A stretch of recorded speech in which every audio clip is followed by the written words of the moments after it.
আমি আদি করছি মানুষের এক মুঠ ধান আমি তুলতে পারি নাই। আমি খুব কষ্টতে আছি। এখন খাবো কি নিব কি, এটা হলো আমার সমস্যা।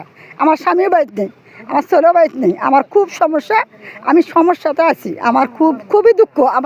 এই বিলে নাহলে হাজার হাজার মন ধান হয়, তার মধ্যে 4 ভাগের 1 ভাগ কাটি তুলছে, 3 ভাগের জমিতে আছে এখনো পাকা ধান কাটতে পারছে না।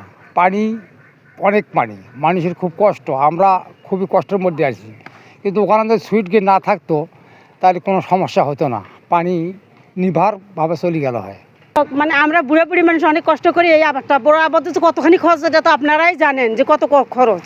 তারপরেও যে যদি উঠলেও হয় তবুও খরচা কিছু লাগালো হয়, তখন তো এই আবাদও তো পানির মধ্যে গেলে এটা তো আল্লাহ পাকের ইচ্ছা, মানুষের কিছু করার নেই। তারপরেও তো হয়তো সরকারের যদি কিছু উপকার করতো তবু বাঁচার কোনো পথ থাকতো।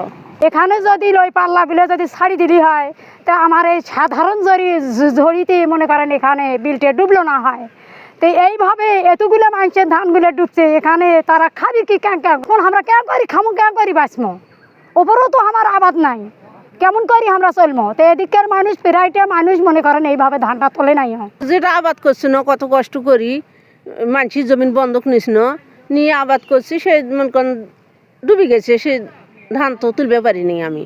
চলো মনে করেন ওই যে কোর্টে বেলা সুইচ গেট আছে না কি আছে, সেটার জন্যই মনে করেন পানি ডুবে গেছে, তার জন্য তুলে পারি। এখন মানুষ আমরা খাই কি, গরু খিলে কি। ধারাকলের বিল বলা হয়, সবাই চেনে। এখানে হচ্ছে প্রায় 1500 একরের মতো জমি আছে। সেখানে হচ্ছে আপনার খয়রুল্লাহ আলমপুর, খেড়ুয়া আলমপুর আর ধারাকলের লোকজন কৃষকেরা এই কাজগুলো আর কি করে। তো এখানে এবার হচ্ছে ধান প্রায় পাকছে, আর 2-1 দিনের মধ্যে সবাই কেটে তুলতো। এর মধ্যে আবহাওয়া খারাপ হওয়ার কারণে সব মানুষের প্রায় 80% ধান পানির নিচে এখনও আছে। এখানকার লোকজন এখনও ধান তুলতে পারে নাই।